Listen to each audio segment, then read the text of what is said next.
तो भाई आज का ये वीडियो कोई टैक्स से रिलेटेड नहीं होने वाला है, क्योंकि दोस्तों आज के इस खास वीडियो में हम बात करने वाले हैं राज्यसभा सांसद राघव चड्ढा के बारे में।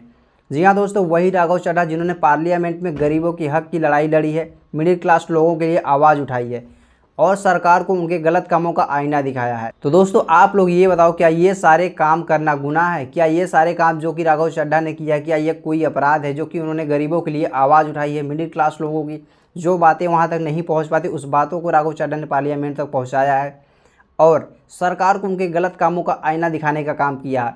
अब दोस्तों मैं आपको बता दूं, ये जो सारे काम राघव चड्ढा ने किया है, इन सारे कामों को राघव चड्ढा को बहुत ही ज़्यादा अपराध माना गया और इस चीज़ की बहुत ही बड़ी सज़ा दी गई है राघव चड्ढा को।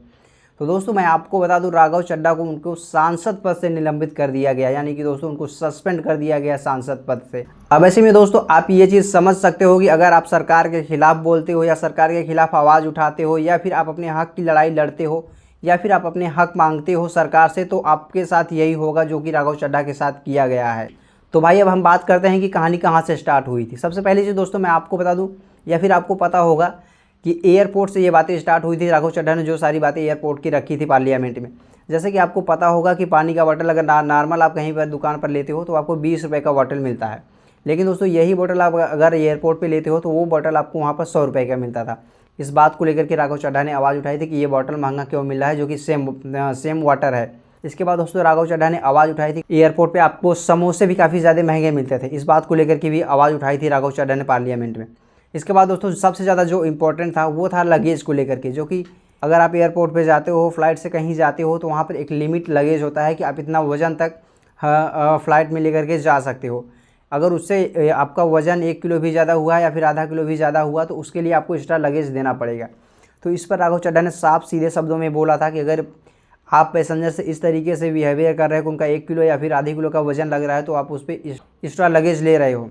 तो ऐसे में दोस्तों अगर पैसेंजर का फ़्लाइट लेट होता है तो उनको घंटे के हिसाब से रिफ़ंड भी दिया जाना चाहिए, जिस हिसाब से आप उनको एक्स्ट्रा लगेज लेते हो। इसके बाद दोस्तों मैं आपको बता दूं, जो सबसे इंपॉर्टेंट था उस पर आवाज़ उठाई थी राघव चड्ढा ने सभी टेलीकॉम कंपनियों को लेकर के।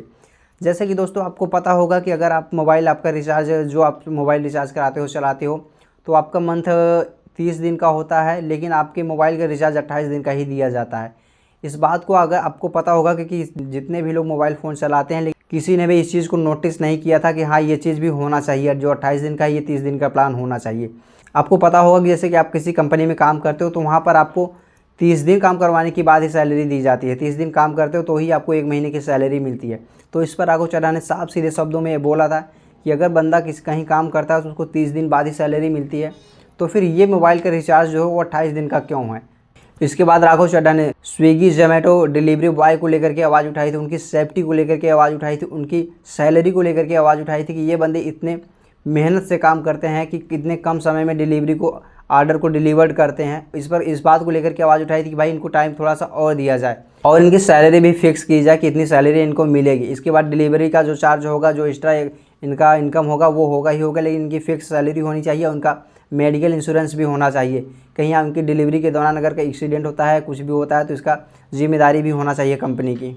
तो दोस्तों इन सारी चीज़ों के लेकर जो कि मिडिल क्लास लोगों के लिए प्रॉब्लम है, कोई बड़े लोगों के लिए ये बड़े लोगों की ये कोई प्रॉब्लम नहीं है। ये जितनी भी प्रॉब्लम है, ये जो जितनी भी आपको प्रॉब्लम, जितनी भी बातों पर राघव चड्ढा ने आवाज़ उठाई, ये सारी चीज़ें मिडिल क्लास लोगों के लिए है। तो ये जो राघव चड्ढा ने ये मिडिल क्लास लोगों के लिए आवाज़ उठाई, ये जो सारे काम किए हैं राघव चड्ढा ने, किया ये सारे काम गलत हैं? क्या ये कोई गुनाह है जो राघव चड्ढा ने काम किया है? तो भाई मेरा तो कहना यही साफ सीधा है कि आगे आप जो भी करो, जो भी काम करो, जो भी सरकार चुनो, अपना वोट जिसको भी दो थोड़ा सा सोच समझ कर दो। अगर आप अपनी हक की लड़ाई नहीं लड़ सकते, अपनी बात भी सरकार के सामने नहीं रख सकते, तो ऐसी सरकार की कोई ज़रूरत हमको है नहीं।